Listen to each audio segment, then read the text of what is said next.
বন্ধুরা, ছিপ দিয়ে মাছ ধরা আমরা তো সকলেই ভালোবাসি।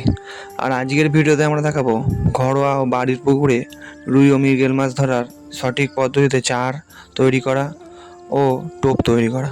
তো আমরা এখানে প্রথমে এসে পড়েছি ছিপ ফেলতে পুকুর পাড়ে। এখানে চার করার জন্য দোকান থেকে কিনে আনা প্রথমে খোল ভাজাটা আমরা কাঁচির মধ্যে ঢেলে নিলাম।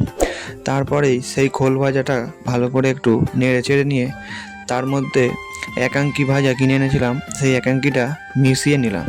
এবারে খোল ভাজার সাথে একাঙ্কিটা দিয়ে দিয়ে সেইটাকে কিছুটা সময় ধরে ভালো করে নেড়ে নিতে হবে। এবার এইটাকে নাড়ার পরে এর মধ্যে অ্যাড করতে হবে কিছুটা কিনে আনা নারকেল পচা। এই নারকেল পচাটা আমরা দোকান থেকে কিনে এনেছিলাম। এবারে খোল ভাজা একাঙ্কি ভাজার সাথে নারকেল পচাটা নিয়ে বেশ ভালো করে মিশিয়ে নিতে হবে। তারই মধ্যে কাকু দেখুন এখানে মেশাচ্ছে, আর এই যে কালো মিষ্টি চাটটা এইটার মধ্যে অ্যাড করা হবে। গন্ধ শুকে বলছে খুবই ভালো হয়েছে চাটটা। এবারে খোল ভাজা একাঙ্কি ভাজা নারকেল পচার সাথে যে আমরা মিষ্টি চাটটা কিনে এনেছিলাম সেই চাটটাকে মিশিয়ে দিয়ে ভালো করে মিক্স করা হবে। তো চার মাছ মাখানো মিক্স করা হয়ে গেছে। এবারে চাটটাকে পুকুরের মধ্যে দিয়ে দেওয়া হচ্ছে। এখানে কাকুই সব কিছু করছে। তো যাই হোক বন্ধুরা, চার দেওয়া কমপ্লিট। এবারে আমরা চার দেওয়া দেখানোর ভিডিও শেষ করে এবারে টোপ তৈরি করার ভিডিও দেখাবো। আজকের ভিডিওতে আমরা দেখাবো রুই মাছ ও মৃগেল মাছ ধরার সঠিক পদ্ধতিতে টোপ। এখানে আমরা 5টা পার্লেজি বিস্কুট নিয়েছি। পার্লেজি বিস্কুট কটাকে নিয়ে ভালো করে গুঁড়ো করে নিতে হবে। তো যে বিস্কুটগুলো বেশি ছিল আমি এখানে বসে বসে খেয়ে নিলাম। কাকু এখানে বিস্কুট গুঁড়ো করে নিয়েছে মোটামুটি। তারই মধ্যে আমি প্যাকেট থেকে পাউরুটি বার করলাম। এখানে আমরা লম্বা যে পাউরুটি পাওয়া যায় সেই পাউরুটি ইউজ করেছি।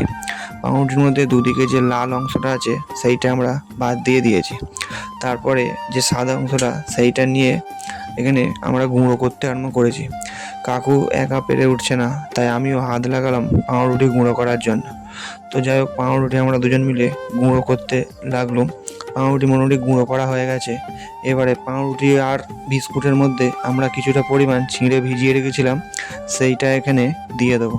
পাউরুটি ও বিস্কুট সাথে চিঁড়ে মিশিয়ে দেওয়ার পরে এবার এইটাতে ভালো করে মিশিয়ে নিয়েছি। তারপরে কিছুটা পরিমাণ এখানে আমরা হারিয়ে দিলাম যাতে জিনিসটার চিট ভালো হয়।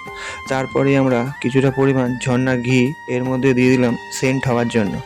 তো ঝর্ণা ঘিটা দেওয়ার পরে এটাকে ভালো করে মাখানো হচ্ছে। এবারে আমরা বার করলাম মধু। এখানে মধু কিছুটা পরিমাণ দিয়ে দেওয়া হলো।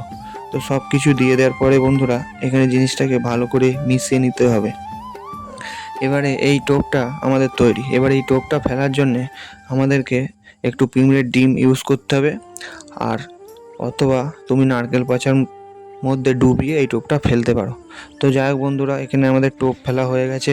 কাকুই ছিপ নিয়ে বসে পড়েছে। তো হুইলের আওয়াজটা শুনুন, এখানে হুইলটা রেডি করছে। তো আমরা মাছ পড়ার অপেক্ষায় বসে রইলাম। বন্ধুরা, আজকের ভিডিও এই পর্যন্তই। আবার দেখা হচ্ছে আগামীকাল।